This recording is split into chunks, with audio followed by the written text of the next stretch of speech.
welcome back to the foyer of the House of Commons. Once again, we're here bringing you the mainly after question period. And you know, as we get closer to an election, a lot of people wonder exactly how the various parties are going to do things for them and their communities. And one thing that I'm hearing constantly about, certainly in my community, in my riding, is infrastructure. It's what is the government going to do for the municipalities that I represent. We've got grade crossings we need bridges, all kinds of structures. There are other cities like London, Ontario, where the pipes are literally crumbling in the ground, water pipes that are 100.5 years old.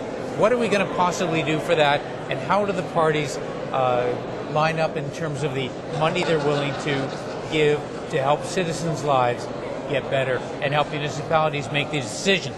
Big issues, billions of dollars. My colleague, Paul Zed, is our critic for cities, communities, and infrastructure, and you represent St. John. That's right. Are the pipes falling apart in St. John? Well, no, but it's interesting.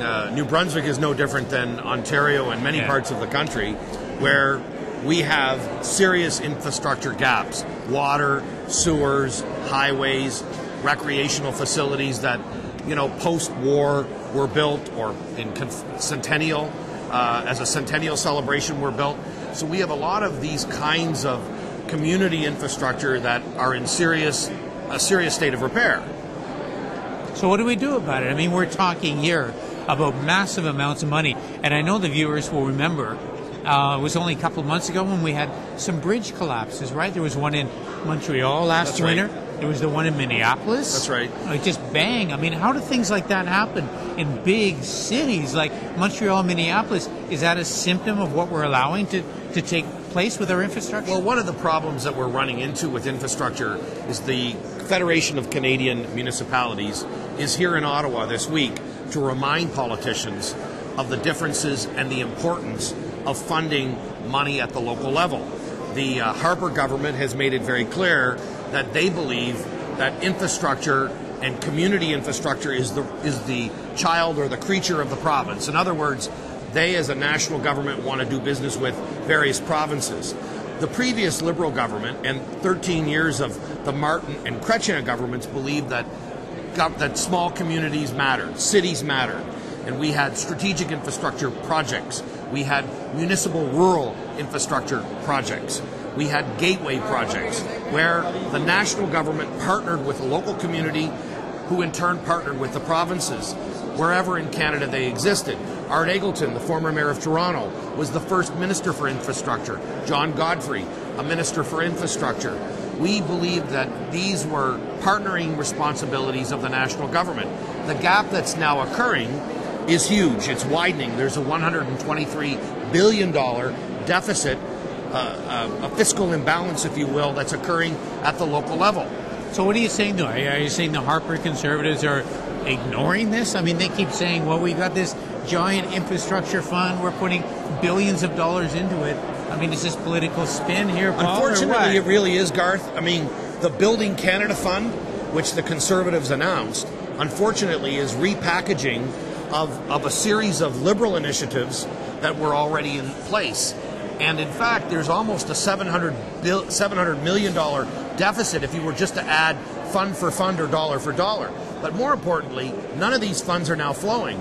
The previous government had agreements in place with a number of provinces and with a number of municipalities and communities across Canada. So there is a gap that's occurred, and there's a lag, if you will, in money meeting the communities that are needing them now. Walkerton, when you and I use the word Walkerton, instantly we think of tainted water. And so at the very least in this country, Canadians deserve good, clean water.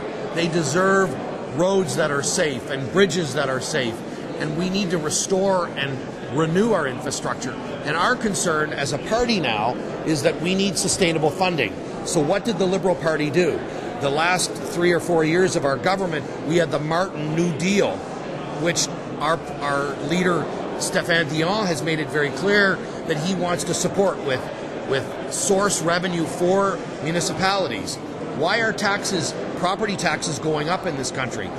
I think it's an interesting statistic for you to know that in Canada, about 1/3 Our taxes in Canada, our provincial taxes, are about a third higher than every other G8 country. So your municipal taxes, your property taxes, are 1/3 higher than every other jurisdiction. Why? Because the municipalities have no place to fund their money. Okay, that comes to the last question here. Okay. And people love to hear about new sewers and streets and bridges, etc. But how about taxes? We're just talking about that. People hate taxes. I think we probably both agree that property taxes are one of the most unfair ways Absolutely. you can possibly tax people. So we're talking now about more of a transfer from the federal level of government. Does that mean we have to pay higher taxes in order to get this infrastructure? No, I mean, it's clear when you have the kind of good fiscal management that's happened over the previous 13 years, when you have the kinds of surpluses that we've had, those funds should be reinvested into federal, provincial, municipal, or community projects. It's unfair that you have the mayor of Toronto, you have the mayor of Mississauga, who are now screaming at the loudest voices of our province and of our country about having to look for some other source of revenue. The previous government had the GST rebate for municipalities, and we had gas tax rebates, which allowed money to flow directly to municipalities. That's the kind of thing that we need to be creative about.